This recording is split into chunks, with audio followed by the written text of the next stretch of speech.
I mean, I mentioned last time that I thought it was sort of like Harry Potter talking like snaky language to snakes. Yeah. It's still that, and it's just like her little mouth manipulations. And like, what are you talking about exactly? Come on, can we have subtitles, please?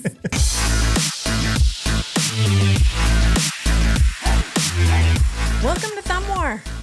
I'm Rachel. And I'm Jason. And we are so excited to have you here with us today. We're talking about Alien Earth, episode 6. I'm not that excited. Oh, well, this episode, I'm conflicted about it. Is that why you're feeling that way? Yeah. Or you're just in a bad mood? Well, both.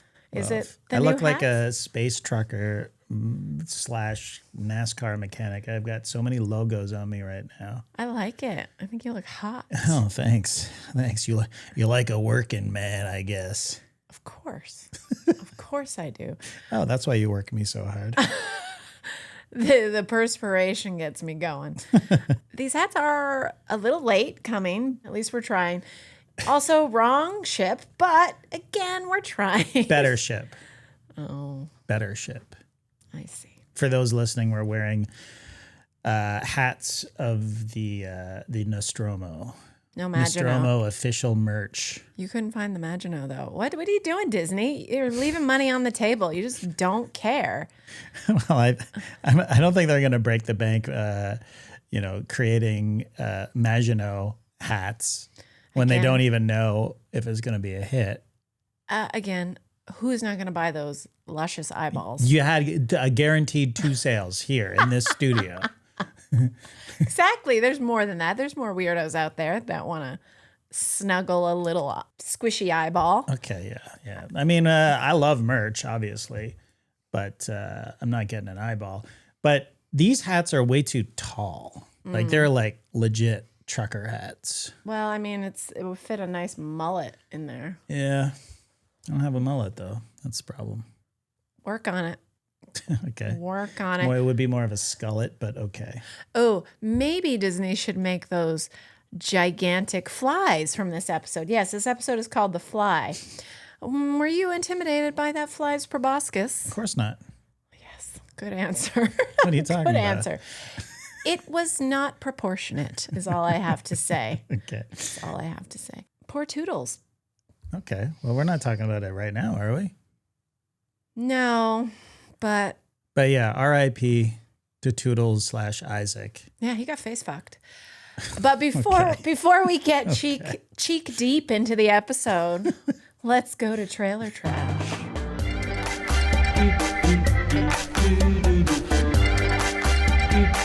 All right, this is Trailer Trash. This is where we break down trailers we've seen and just general Hollywood news that caught our eyes. Rachel, what do you have for us? I guess this might fly more with the Australian, Canadian folk out there, but Degrassi, What It Takes? Yeah, that's the subtitle. Is that TIFF right now? Why Australia?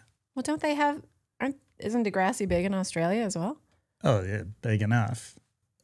Quick story. I was working in Australia and people would sort of go, I can't place your accent. Like, are you Irish or are you Canadian? And somebody once said, you sound like you're from Degrassi Junior High. And I was like, God damn, that is the closest anyone's ever guessed because I grew up 3 blocks from Degrassi Street. So well done to you, Dwayne from Australia. Dialect down to the boulevard almost. I was simultaneously impressed but mortified. Like, fuck, I do sound like those kids. God damn it. Do you have less of an accent now, or? I mean, I don't know. I don't think I have an accent at all, but yeah, I've told the story before where I tried to call a ball out in pickleball, but the woman I was playing with could not understand the word I was saying. So now, I don't know if you've noticed, but every time there's a ball goes out in pickleball, I say, "That's out." every time because I'm scarred from this one interaction I had with an American woman who couldn't get past my patois, my Canadian patois. Okay, so the that's part makes the out easier to say? Or? That's out. Yeah, if I say that's out, I haven't been questioned about my... Because I guess I go, oot! It's oot! Oh, okay. You really have to think about it. Yeah, okay. Yes. This is my pain. This is the pain of Degrassi, but also a celebration of a cultural, iconic television show that's been on for 20, 30 years, 40 years. And you were an extra on 2 of them. My claim to fame. I only made it into the cut of one of them. Almost on there, the length of time Drake was. 8 full years, 2 episodes. 2 episodes. So similar.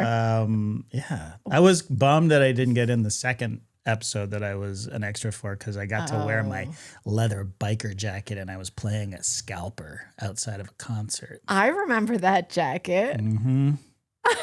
But I guess I wasn't convincing enough. No, you look pretty clean cut for someone who's trying to look rough. Oh, speaking of mullets, I definitely had a mullet back then. Oh, yeah, I remember. That was poofy too, wasn't it? Oh, it wasn't that poofy, but You had some curls. Yeah, there's curls, and yeah, it was not a great look. But anyways, what about Degrassi? Sorry, which Degrassi was your Degrassi? Degrassi Junior High, of course. Right, Mm-hmm. right. And that was only 2 years. That That's surprising. blows my mind. 3 seasons though, so Yeah, it was into syndication, so you forever. But I was interested in it because I was friends with people who are on the show. Right. Number one. Number two, I was on one episode. Right. So, and it was happening while I was in high school. So it was like literally our contemporaries. But we found the show to be extremely cringe, but so incredibly watchable.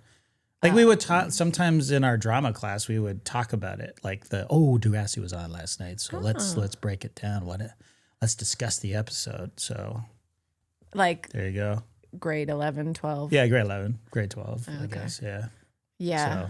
So, Yeah. anyway, I guess I watched junior high, and then as they were transitioning through high school, because all the same cast is in high as well. I believe, yeah. Which I didn't watch Drake's because that was like that was way later, Way after our 2001. time. Yeah. Was that Next Generation or was it Degrassi High? Yeah, Next Generation. Next Generation. In yeah, 2001. He was 8 years. That feels like an eternity for someone. Yeah. Yeah. But it went till 2015. So it was going for a long time. Anyway. Yeah, totally. And then there's another one, the next class. It was only 1 year, 2016 to 2017. Anyway, there's so much Degrassi. I'm sure it's still in syndication. It has to be, right? I mean, I don't know who watches TV anymore, but and I don't know how much interest. I mean, those shows are rough to watch now. Yeah. But that was part of its charm, right? It was super raw and incredibly earnest. But yeah, I mean, the kids look like kids. they look like real people. So, and because they were real people, like shot on film, I believe, as well. It's got a real look to it. It is premiering after a small little hiccup with the creator, Linda Schuyler, who took exception to Spike saying we only made $50 a day. Oh, come on, Spike. So how could she get that so wrong, though? Was it Spike? Who said? I think who I was saw it in the trailer. I feel like it was her, which Yeah, I can't remember her real name. is not. That's That was not a real Stacey. no. Stacey Mistison is that she was by far the hottest girl on that show. Oh yeah, you only watched junior high. Yeah. But Spike was a great character. But the idea that they only made $50, like I knew minor characters, and I remember going to Playing with Time offices with one of my friends to pick up their paycheck, and it was a lot more than $50.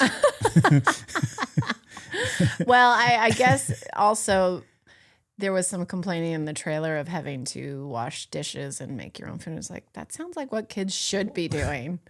Wash dishes. I missed that part of the trailer. Like we had to make her. Well, maybe they weren't complaining; they were just explaining. But it felt like a complaint. Maybe when I was watching it. Oh, I don't remember any dishes being washed on the set that I was on. Yeah. Well, But okay. I mean, I'm assuming the ticket price is so high because, as you are thinking, people are like, "Oh, when's Drake gonna show up?" they may think that Drake's going to come up, or maybe it's just super popular. But the $600 secondary market, though, right? I would have to think. Yeah, Ticketmaster, people buying and putting them back up. I guess. Yeah. But also, I'm not paying $600 Canadian or not dollars to see a Degrassi doc that's going to be on Netflix in a month. Like, that's fucking crazy. Yeah. But I guess if the cast is going to be there, I mean, I'd be excited to see Snake. Sure. Right? I mean, sure. I would hope she'd come in her full crazy hairdo. Yeah, that's not happening. That's not happening. They're all grown up. They don't do that no more. Motor City. Did you have anything else to say about Degrassi? No. Okay, so Pivot. Motor City. Yeah. It's at TIFF. Okay. We've got 13 reviews on here on Ooh. Rotten Tomatoes. So Okay, let me guess. 100%. no. 40%. No. 0%. Oh my God, stop guessing. 77%. But I am Wow, okay. very much intrigued by this movie. Yeah, I looked for Did a you- trailer, but I only saw a teaser. Literally one scene of, what's his name? Ritchson? Alan Ritchson is in it. And Reacher. Shailene, what's her Woodley. last? Shailene Woodley. Yeah, she's great. And there's only 5 lines of dialogue in the entire movie. I need to see this. It's going to be so, I feel like it's going to be just filled with amazing music that's going to push the scenes. Yeah, it takes place in the 70s, I guess, and they're talking a lot of needle drops and stuff. I don't know. I'm Luke. Even after seeing that teaser with It was one Fleetwood scene. Mac, I know, but it was Break the Chain. Yeah, And okay. there's going to be some heat there. There's Is going to there? be some heat. Okay. Well, we were already talking about. Well, there's also a promo shot of Ritchson. Tell us, guys. We could have Correct us. done the pronunciation finder. He's a guy. He's like all shaggy with a beard and stuff. And he looks like a G.I. Joe doll. Yeah. You don't have to get any bigger, honey. Just, you look great. You think he's trying to get bigger still? I don't know, but he looks gigantic. I'm not body shaming. I'm just saying that's got to be He a looks lot of good. work. It's got to be a lot of work to Yeah, be but, that I mean, big and look. muscular. He's playing Jack Reacher. He's playing, he's an action hero, as you said. Like, someone's got to take over for The Rock. That's true. That's true. I mean, we need a big man. We on this very table a couple of shows ago, we were talking about what a great Batman he would make. He needs to keep up that physique if he wants to play Batman. Sorry. Yeah. There's going to be a lot of heat. I mean, supposedly. You're getting a lot out of one scene that's basically in slow motion, and they're not even in the same shot together, because I know you're talking about Shailene and Alan getting it on. Yes. Think I've interpreted this correctly. Basically stealing a girlfriend from a big old mob boss. Oh, is that what it is? Okay. But again, I like to read into what I read.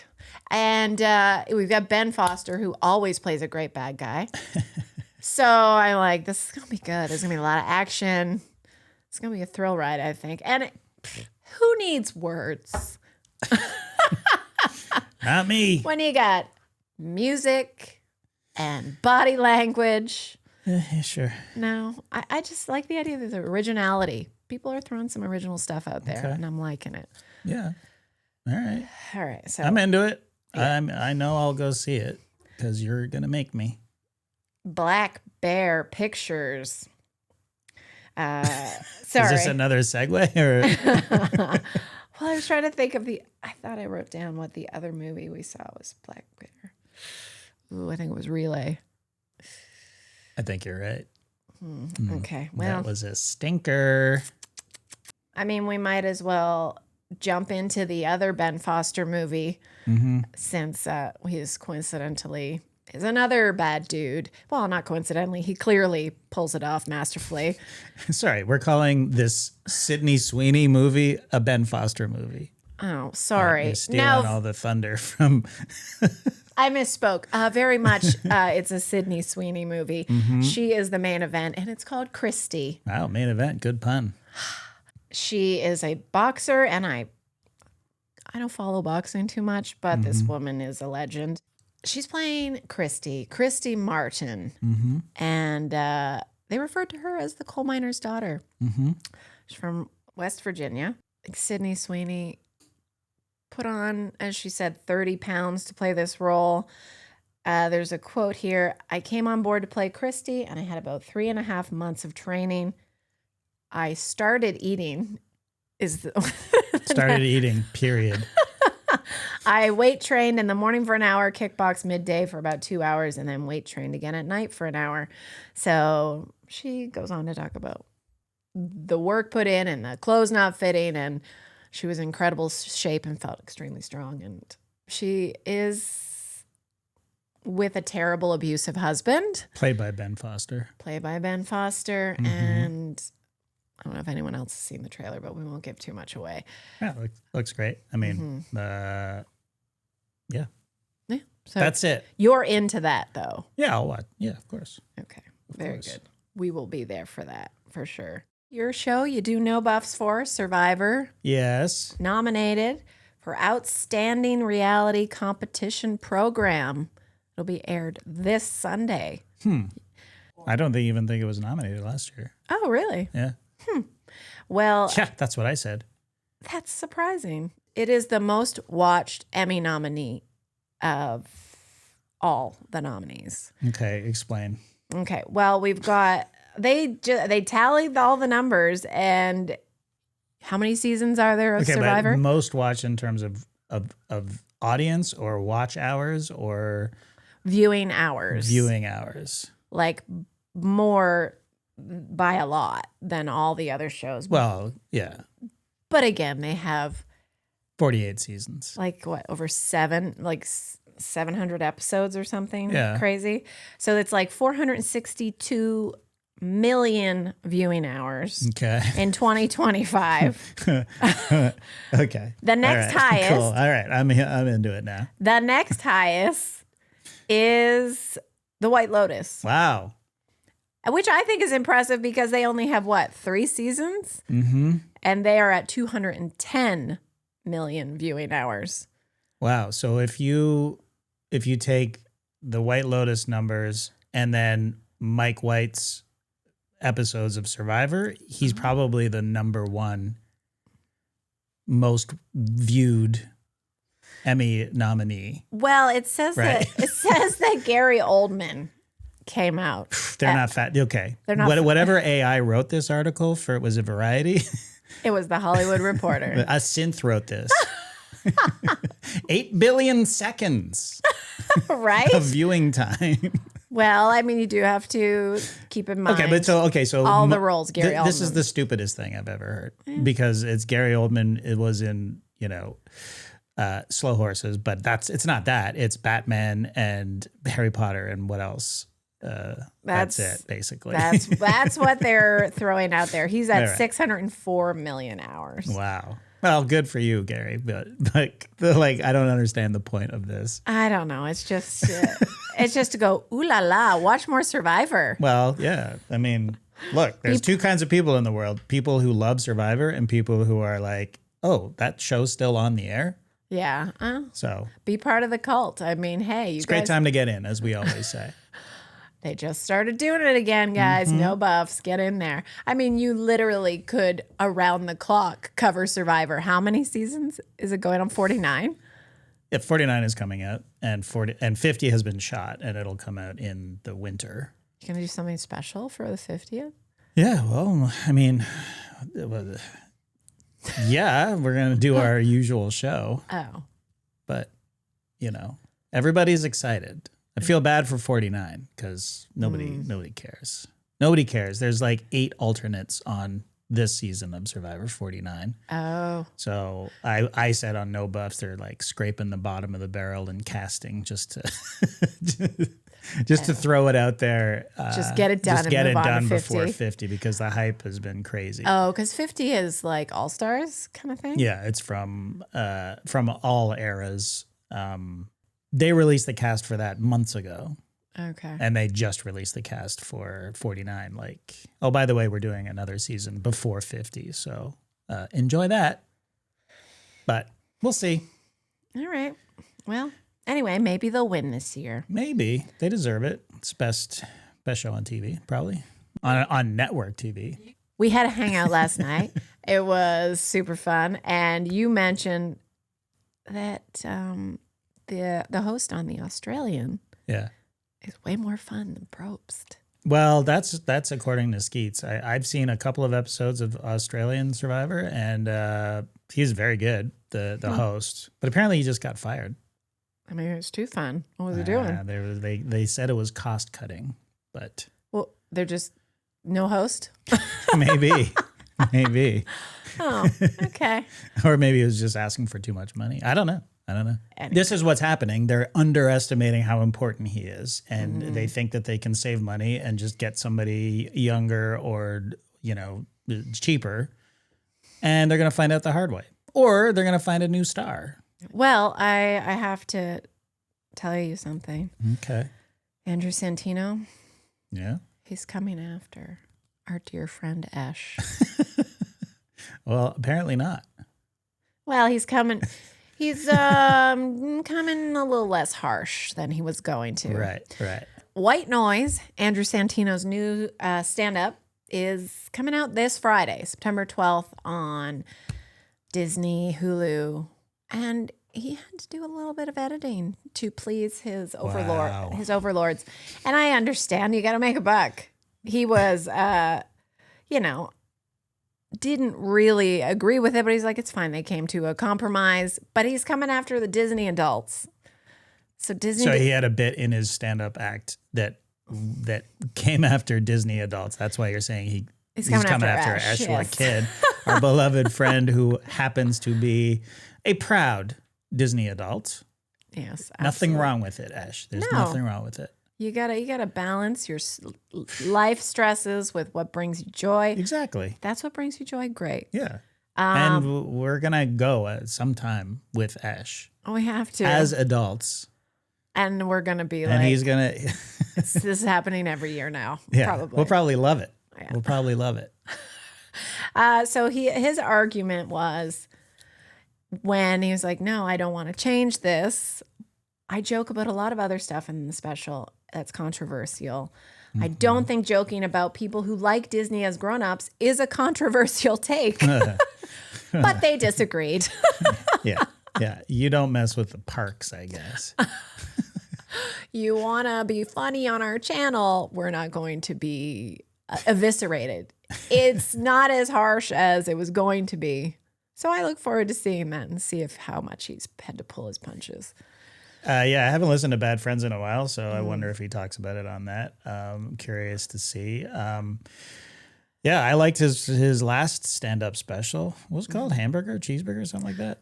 It was pretty good. And he's a funny guy. It was one of my favorite podcasts is Bad Friends. And Bobby Lee they're so funny. Has never done a stand-up special, and he has one that he's working on. So looking forward to that. But I guess the pressure's on now because Santino has released 2 in the last 3 years or something, and Bobby Lee's still working on his. But unfortunate that he had to censor himself. But hey, you got to pay the bills. And Disney, take a little bit of criticism. Maybe you're not giving your folks, your Disney adults, enough credit that they can't laugh at themselves. I mean, I feel like they could. I feel like they're the type of people that can laugh at themselves. Okay, but you're basing this on Esh, who has a sense of humor about himself and can take a joke. I think that a lot of Disney adults are very fragile people. Oh. Yeah. Maybe you're underestimating them. But here's the actual bottom line. Disney made something like tens of millions of dollars extra profit by raising the price of churros in the park. 10 cents or something like that. Whatever, all the movies and stuff that they all take a bath on is chump change compared to what they make at the parks. This is how they make their money. parks and the cruises. Right. That's the bottom line. Yeah. So don't fuck with the parks. That's what they're saying. Yeah. You know, bread and butter. Come and talk about whatever you want, but do not mess with our parks. If you're writing the checks, I guess you get to have a say. And if that was their only note, and Santino can be a little he can be controversial, not controversial, but he'll have some edgy material for sure. But we should be able to do that, not just in comedy. We should be able to say whatever and have people go, you know what, you're wrong, without the world falling apart. Right. Let's converse. Exactly. But from Disney's perspective, if Santino is on their channel, making somebody feel foolish for wanting to go to Disney, that's not a good thing. That's it. That's like, if you're feeling at all self-conscious about going. I understand the concept, but everybody just fucking relax and try to just get the best out of life and not fucking worry about what everyone thinks. They're jokes, people. But I understand that the bottom line is the bottom line. So there you go. Yeah, that is the sad, twisted business of entertainment. Just try to toughen that skin up, folks. Things can be funny. But come to the park and enjoy a churro. We're charging you more. 10 cents more or whatever it was. All right. Those figures, by the way, I just pulled out of my ass. I think you're right, though. I did read that. Yeah. It was not much that it was. No, it went up by like 10 cents. Like a seemingly insignificant amount of money. Which equates to millions. Yeah. I mean, the churro was already $15. So I'm kidding. I don't know how much a churro is. Fuck the churros. No more churros. Wow. No more churros. What? Down with the churros. Why? I'm trying to hate sugar. No. I'm going to brainwash myself. No. Just stevia queen now. You're the only person I know that would go to Amsterdam, basically the Vice City of Europe, for a churro. Not anymore. I'm changed my ways. Bullshit. Those Amsterdam churros people are awesome. Yeah, but you know what? Less calories go to the red light district and stuff. Okay. Housekeeping. No, thank you. Housekeeping. Email us. thumbwarpod@gmail.com. You can join our Patreon for $5 a month or more. You get bonus episodes. That's episodes with an S, plural. Episodes where we talk about sometimes movies and entertainment, but sometimes we just talk about whatever. And you can send us an email at the aforementioned thumbwarpod@gmail.com, and we will answer your questions. It can be about movies. It could be about anything. It could be about life. Mm-hmm. We're pretty good at giving advice, I think. Sometimes maybe not. Unwanted. Sometimes unsolicited. What else we got? We got a monthly hangout every second Wednesday of the month. If you're a Patreon in the highest 2 tiers, you get to hang out with us. We had one last night. It was awesome. It was great. It was a great turnout. We had some laughs. We had a few drinks. It was great. What else do we have to pitch here? Ad-free. You also get ad-free episodes if you join the Patreon. And that's even at the $5 amount. And send requests for what you'd like covered. If you have any TV ideas or movie ideas that you're really hot on that you'd like us to go through with you, we can all play at the club, the movie TV club. That's right. That's it. Join us. Back to Alien Earth, episode 6, The Fly. All right, let's talk about Alien Earth. Okay. Episode 6, The Fly. Now, I don't know if you got this. Main theme for me in this was cringe and awkwardness. But that was the theme? That's what they were going for. Cringe and awkwardness. Look, maybe coming of age too. Never mind. Yeah, sure.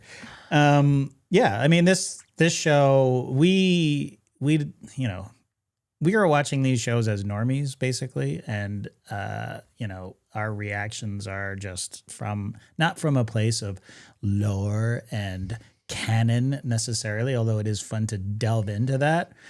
But if we weren't doing this show and committed to doing all 8 episodes, this would have been my breaking point. Like, I don't care anymore. Unfortunately. You know how Joe's talking to Wendy like she's a small child, practically patting her on her head, explaining the difference in brains between the alien and humans. Yeah. But he still sees her as a child. I know, but that's how I feel like this episode was. Oh, I see. To me. Like patronizing you. Like, really? Do better. Okay, well, let's get into it. How do you want to tackle this? Okay, well, since I'm already attacking Joe, why don't we start there? Okay. I feel like he's weak and kind of pathetic at this point. And not very bright. I thought he was going to med school. Why is he being so, like, transparent? I don't understand. Yeah, I mean, he's supposed to be a sweet character, I guess, and he's concerned about his little sister, who he hasn't quite grasped the fact that she is no longer his little sister. Mm-hmm. She is a supercomputer with her personality, right? And a virtually invincible being, right? So he hasn't quite gotten that. I don't know how he.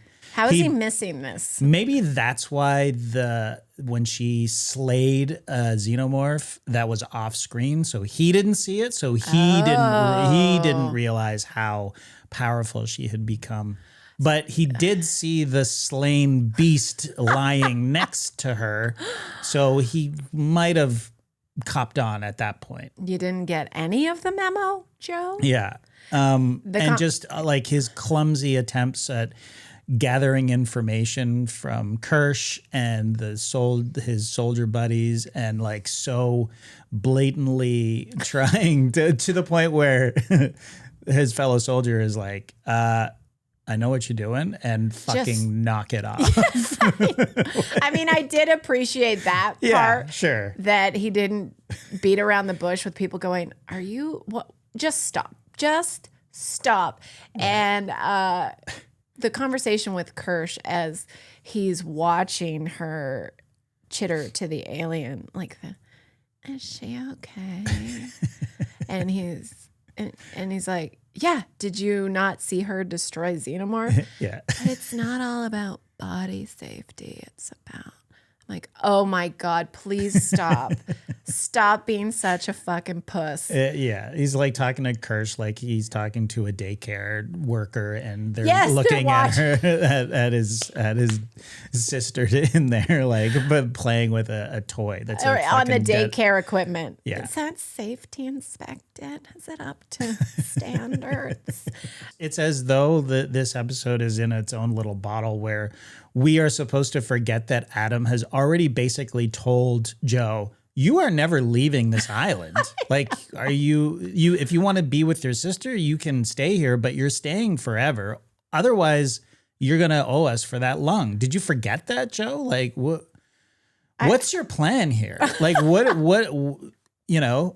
Well, he does tell her as they're leaving, he has a plan. Okay. And she's like, bitch, don't make plans for me. That's right. She doesn't even want to go. Yeah. She wants to chitter with the alien. And that part of it I find cringe too. Like her talking to the alien, I find so fucking stupid, and I can't really put my finger on it.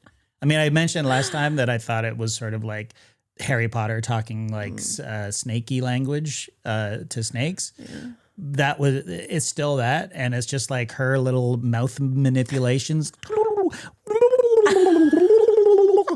And like, what are you talking about exactly? Come on. Can we have subtitles, please? Jesus. It's like, oh, they didn't ask to be here. Like, this alien was born here, like literally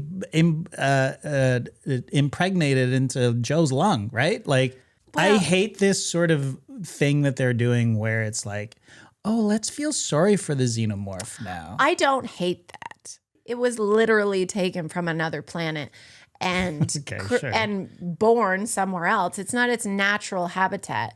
So What is its natural habitat? It's not like there's an alien planet somewhere. oh, that's true. And, and Hawley has also sort of thrown out all of the Covenant and Prometheus stuff. Like, he's just like, I'm just ignoring that stuff. It's like, okay, that's fine, but we can't ignore that. Like, we know where the xenomorph comes from. Yeah. So it's like, okay, so this is just sort of like, I don't know. It's just a side. It's like fan fiction. Do you know what I mean? Like, so it's like, who cares? And the truth is, like, I find it oh, what? That was kind of a rough burn. What? You just called Noah Hawley's work fan fiction. Sorry. I mean, I guess that's- it literally is, but it feels totally. a little degrading. Well, I think that's how the Maginot episode is going to be. Unless these next two episodes are fucking bangers.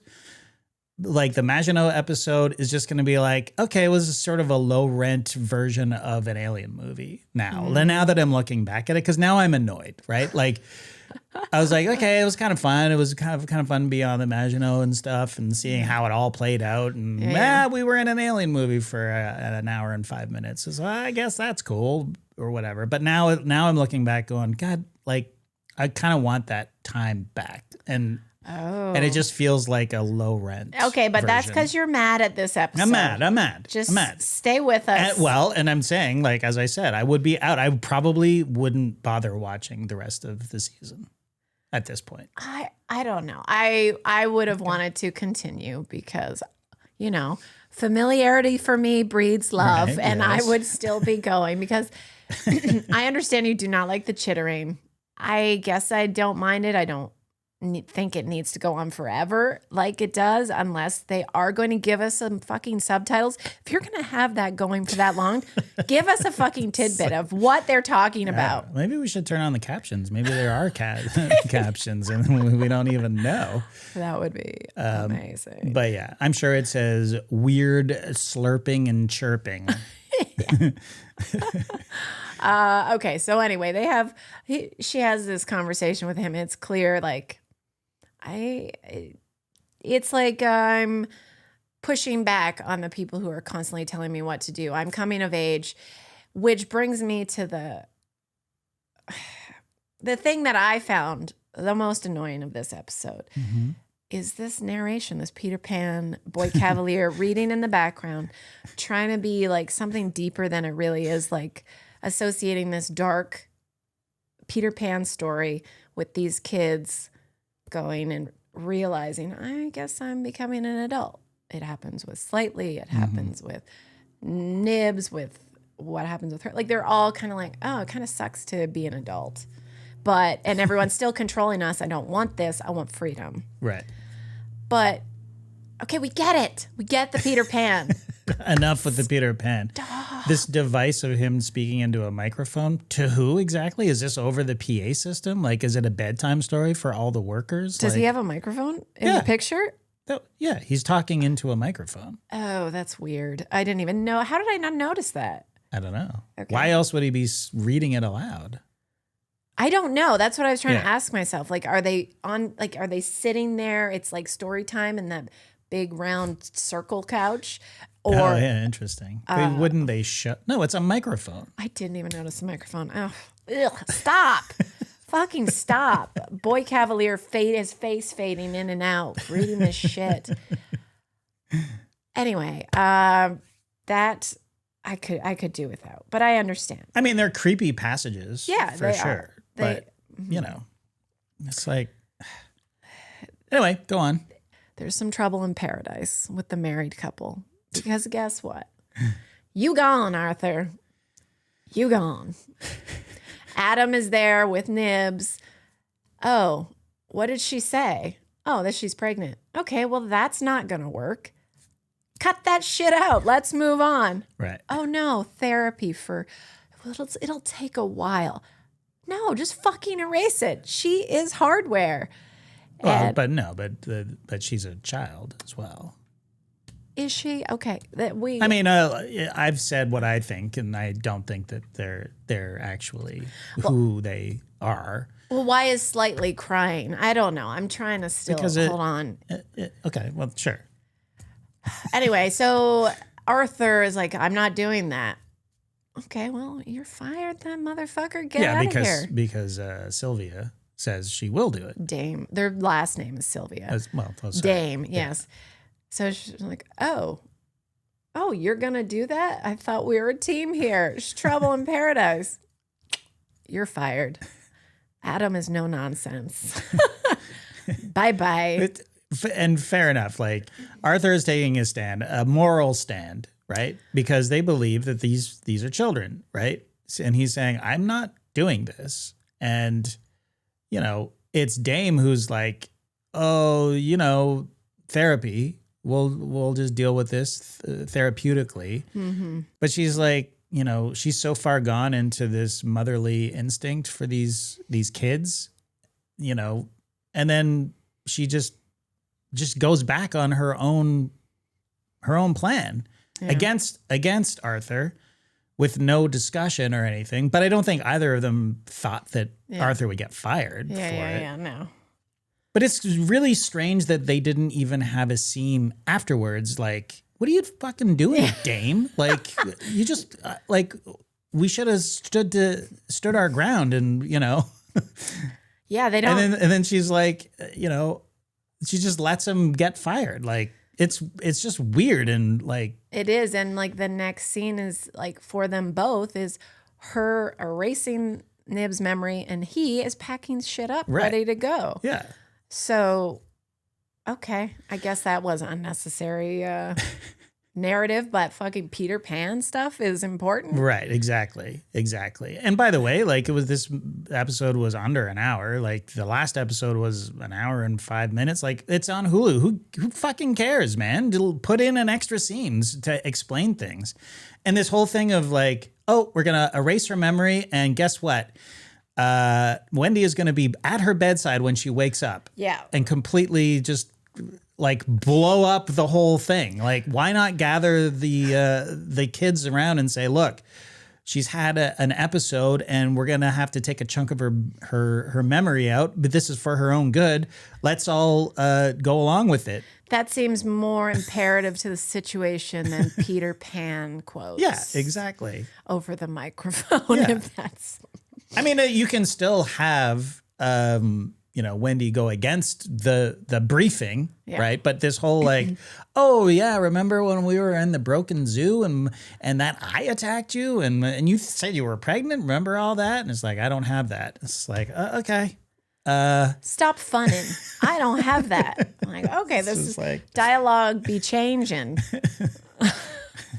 Yeah. It boggles the mind. And also, we knew she had trauma beforehand, but we chose her anyway. It's like, why? Why would you have somebody who's already has problems, like trauma, like for this $1 billion experiment? Sure, you could say, well, we wanted to see what would happen. We wanted to see if we could, whatever. I don't know what the argument is. And let's not have any security in place in case it goes awry. They play fast and loose. That's the whole thing, right? It's like Boy Cavalier is just, we make trillions and we move fast. So we don't care about safety precautions. We don't care about this and that and the other.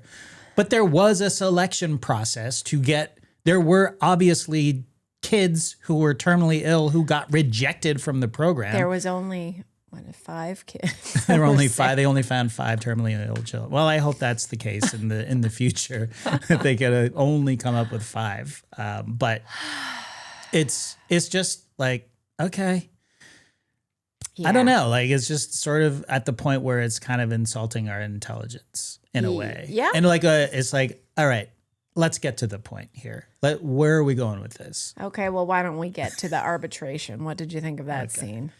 I mean, it's not a terrible scene in terms of Boy Cavalier's, he comes in and he owns Yutani. I feel like Yutani, who has been sort of a formidable character up until now, gets completely owned. And I feel like she was kind of underwritten a little, like the line where she says, what's going to happen, Boy Cavaliers, what's going to happen if I don't comply?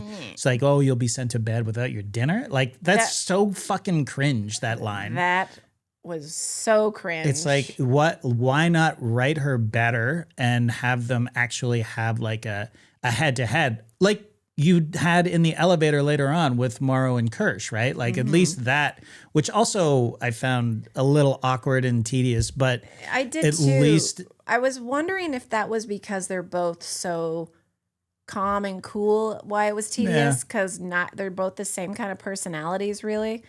Well, it was I'm saying tedious, but it was actually the best scene in the episode of a pretty bad episode. Well, because they're the best characters anyway. Yeah, exactly. Like, and it's pretty at this point is pretty low priority in the storytelling. These two characters, but they're your most interesting characters. Like, I only care about Morrow and Kirsch, and that's always been the case. Like, I don't care about Wendy.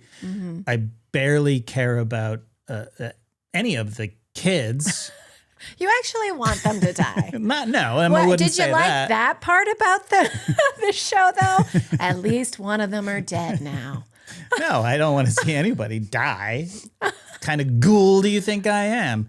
Yeah, anyway, the arbitration scene is just, I like it because in the world that we're in, it's just sort of like, who is the governing body here? I mean, you have a dude who's mediating who probably is a synth. Yeah. And there's just sort of this tenuous agreement between 5 corporations, but Boy Cavalier is like, yeah, what's going to stop me from whatever? And then he ends up using the law to his own advantage. So he's going to get to keep the Xenomorphs as if they're going to last for 6 weeks under this quarantine, and get $20 billion out of it, as if he's ever going to see the $20 billion. I mean, you know. Well, the eye monster might see it. He might see it, or she might see it, I should say. But anyways, yeah. I just thought it was a blown opportunity for some spicy fireworks. And we do get a decent performance from Blinken, that the kid's name, who plays Boy Genius. Yeah. What's his name? His name is all the way to the top. Samuel Blinken. Yeah, Blinken. He's great in it. I mean, it's over the top. His feet so disrespectfully on the boardroom table. Like this guy never wears shoes. Yeah.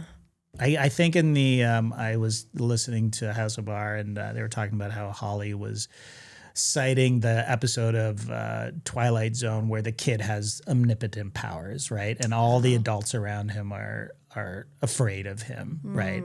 And they can't even think bad thoughts, or otherwise they get banished to like he just poofs them away, sort of thing. And that's sort of how everyone is around.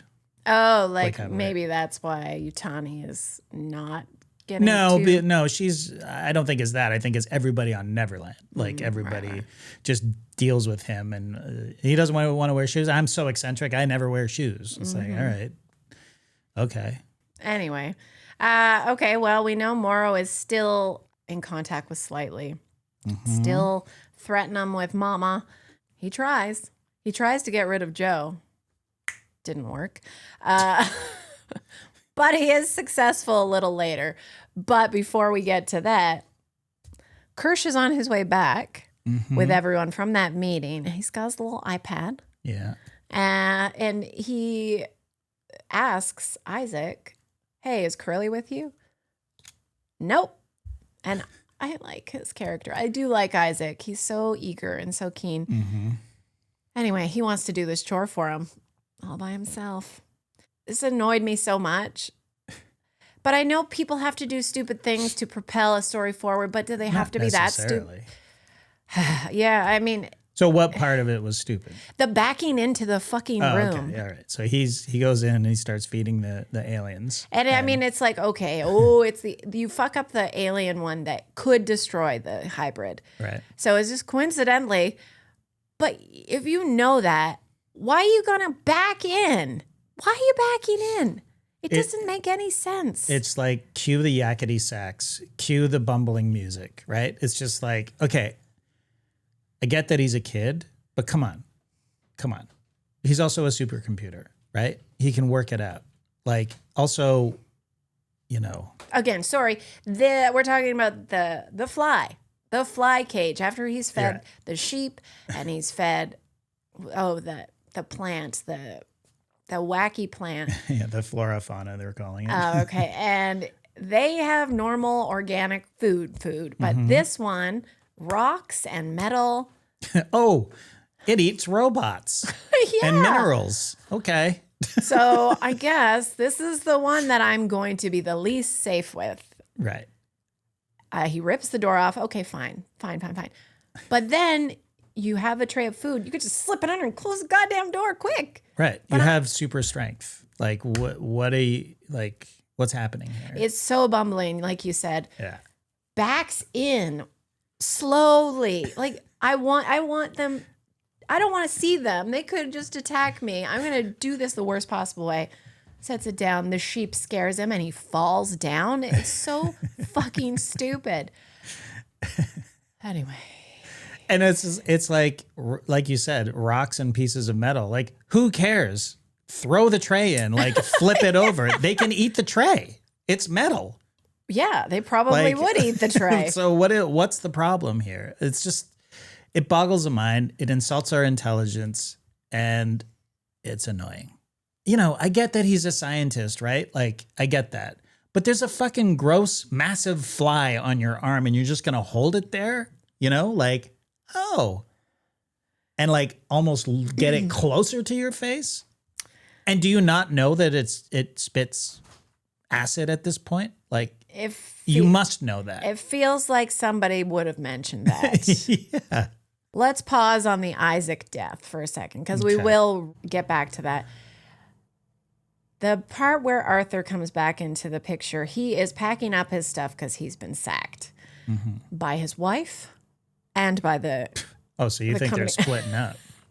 No, but I mean, she gave him a good kick to the balls when but she didn't at least have some conversation about making this work. Yeah. And Joe enters trying to get more information because he's so clandestine with the way he does. Well, at least it worked this time. It did. So Arthur gives him some info on how to get out of there with the boat. Does it very sneakily on the computer so the security cameras can't see. Right.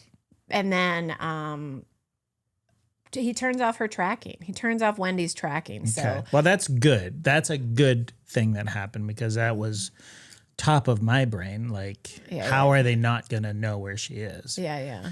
And by the way, once they notice she's missing, flip the tracker back on, right?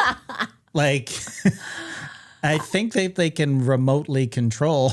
I don't know if people are monitoring them that closely. Yeah, but if there's you no notice, one in there besides, I guess, yeah. like, no, they're just fucking living their lives. Yeah, no, I guess. But anyway, then Arthur, after Joe has gotten some actual intel from the guy who's mad at the company, he notices that Toodles is offline. So he gets down to the lab, and Slightly's finally got his option to get his mother and his family safe. And my confusion is Kirsch is watching this on the iPad or whatever it is as they're on their way back. And was he watching when Isaac got killed too? How long is he watching? He's just watching the whole thing. He's watching the whole goddamn After thing. this is actually what I like about the episode, is just Kirsch's sort of indifference to like, on one hand, he's very much like parental almost when he's saying to Isaac, remember the scientific methods, follow all the steps. He's almost, without saying it, like, be careful, like, because, they're dangerous animals and stuff. But then being completely, indifferent and not acting or doing anything about it. And when Cavalier says, after he's died or after everything, he's like, everything okay? And he's like, oh, yeah, And everything's fine. Everything's going to plan. Tickety boo. And that is post Isaac getting face fucked by the giant worm You penis. see anything phallic, you see, like, is that why you didn't want to talk about churros earlier? Because it was reminding you of dicks? No, at least that's hard. This was like a squirmy worm, and it was very disturbing with all that white goo as well. Ugh. Anyway, this is post Isaac's death. Yeah. And also post face hugger on Arthur. And he's just like, this is an interesting documentary I'm watching. Yeah. Yeah. Fascinating. It's just, it's his whole thing is this is fascinating. So, yeah. I mean, I think he doesn't like the humans, obviously. Yeah. I don't think he likes the hybrids.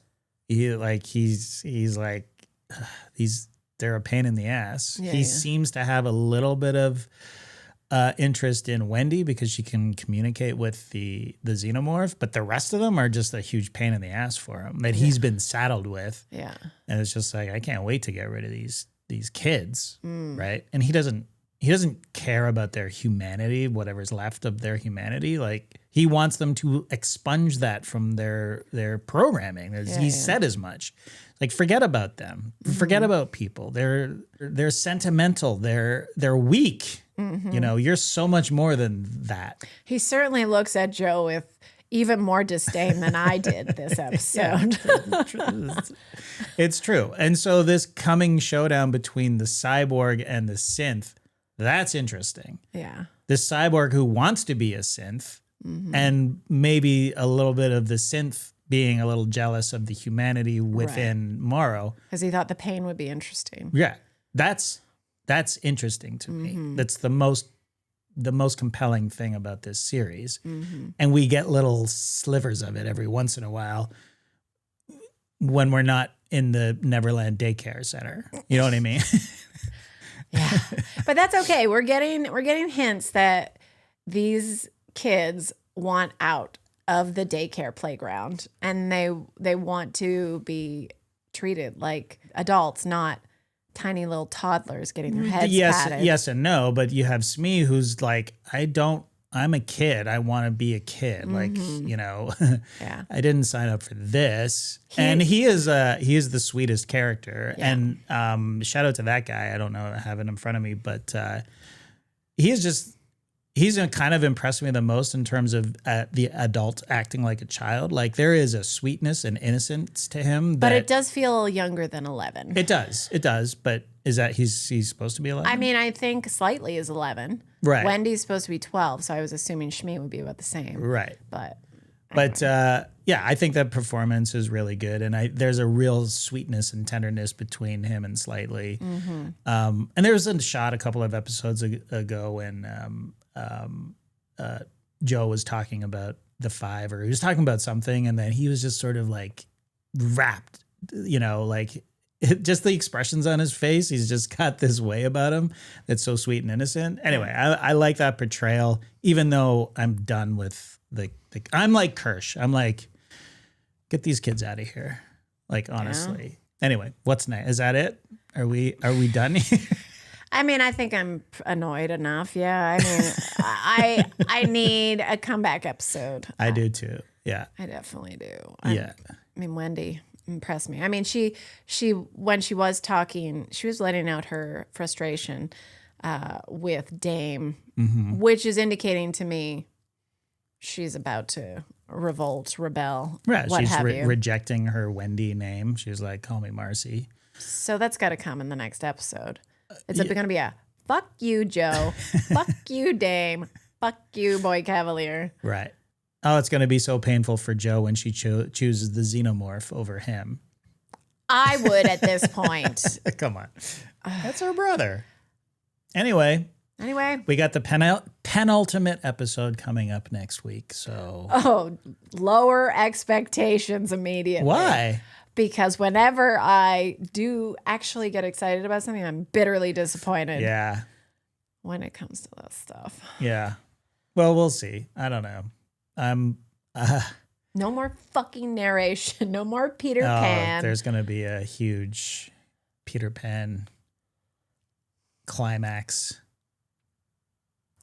It's going to be too much, probably.